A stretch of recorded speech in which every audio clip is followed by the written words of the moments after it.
Let me show you how to make soft and crunchy chinchin in bulk for ceremonies, for parties, or for sale. Welcome back to Stell's Menu. In this video, I'm going to be showing you a step-by-step detailed tutorials on how to make soft and crunchy chinchin in bulk. So make sure to watch this video to the end and don't forget to like and leave a comment. Also, don't forget to subscribe if you're yet to do so.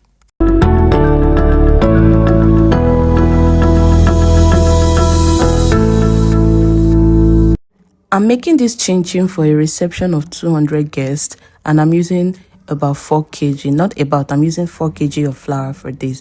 I'm just measuring it and sifting it into a bowl. I didn't have a very big bowl, so I'll be separating it into different bowls. So I'm going to sift about 4 kg of this flour to remove dirt and to make it more flexible.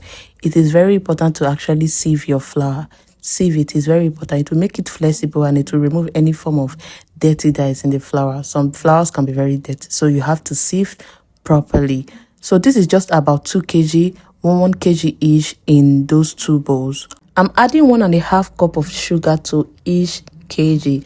So if you are putting 4 kg together, that means you are going to be using about 6 cups of sugar, and this cup is 125 grams. But if you don't have a big bowl like me and you want to separate, you can do so. If you're separating into 2 kg each, then you're going to be adding 3 cups of sugar to the each bowl of 2 kg. And then this is me adding 1 teaspoon of baking powder to it. If you are doing 2 kg, you put 2 teaspoons of baking powder. And then I'm adding a little pinch of salt and cinnamon powder. So I'm adding like 1 teaspoon, 1.5 teaspoon of cinnamon powder. I love a lot of cinnamon powder in my chinchin. I like the flavor, I like the scent, so I like to put more than 1 teaspoon. This is me, this is my recipe, not your recipe, not a standard recipe. So I'm just saying this is my recipe. I like my cinnamon enough in my chinchin. And for this 2 kg of flour, I'm using 250 grams of margarine, this same as margarine. You don't need too much butter in your chinchin. If not, it's going to come out breaking when you're frying it. So just put moderate amount of butter. This 250 grams of butter is enough for this 2 kg of flour. So if you're doing your 4 kg together, you're going to be putting 2 of this same as margarine. That's 500 grams of butter. And then this just me mixing it together. You have to mix your butter together with your flour so it looks like a breadcrumb, Mix it properly before you go in with any of your wet ingredients.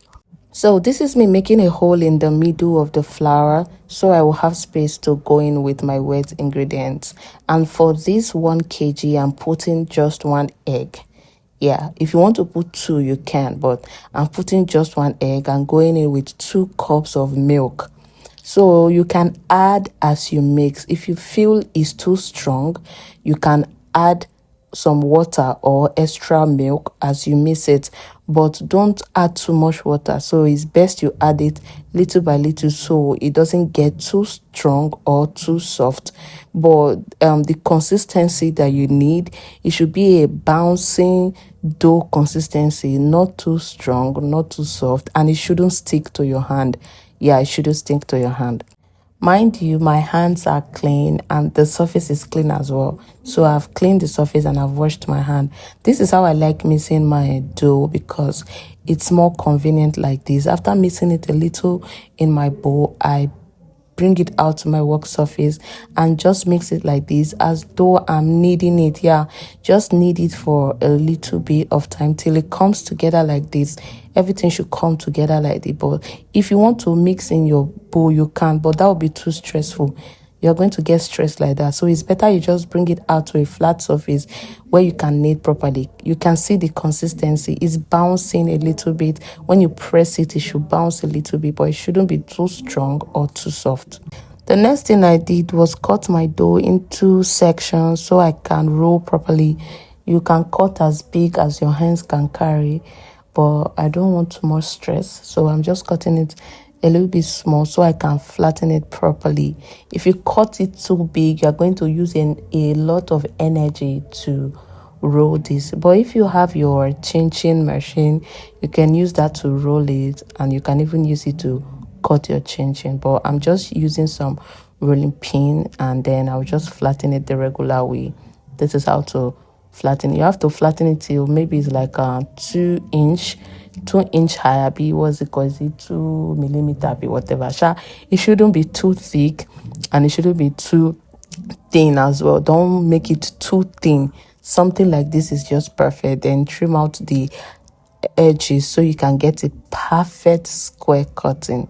So this is just for it to look neat. Trim out your edges so you can get a perfect square shape. Now to the part of cutting your chin into your desired shape. I like my chin square. I don't like long chin. I don't like cutting it long, but if that's the shape you want, this is totally to your own taste and to your own liking. You're just going to cut it like these stripes to the size you want. If you want it chunky, if you want it big, then you have to cut it big. But if you want it small, you have to cut it small. So this customer wanted it to be just medium size. It shouldn't be too big and it shouldn't be too small, and that's exactly what I'm cutting here. Not too big, not too small. You should cut it to how your customer wants it, or maybe how you like if you are making it for your own self. But this is for a party, this is for a reception, and I'm just cutting it the way the customer wanted it to be. This is how it looked after cutting everything, and this is just me trying to admire my perfect work, my perfect cut. Next up is to add some vegetable oil to your pot or your frying pan. Make sure you add enough oil, that is enough to fry your chinchin, and heat this up till it's hot. Go in with the amount of chinchin you want to fry per time, then reduce your heat to medium heat. Make sure you fry your chinchin in medium heat. It shouldn't be too hot, it shouldn't be too warm.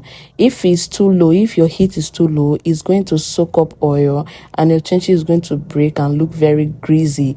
And if your heat is too high, your chinchin is going to burn quick and it won't fry properly. So the best temperature is to fry in medium heat, and you will have this amazing golden brown chinchin.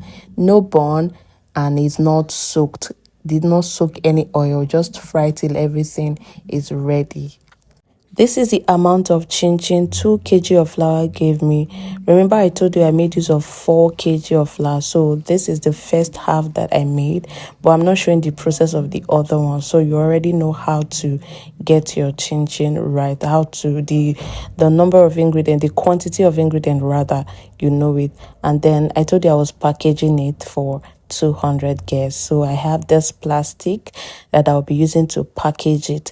It's very airtight. You know, this plastic is airtight. So I'm just going to put in the quantity of chinchin I want in each bowl. This is just like a small chops, like what they will snack on before they get to eat the reception food.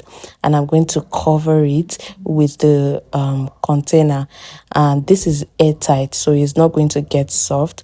Do that to all that making all the plastic, all the chinchin that I've placed in this plastic. I'm just going to pack them up like this. For some weird reason, I forgot to video after packaging everything, but I hope this video was helpful to you. Thanks for watching. I'm going to see you in another video. Bye.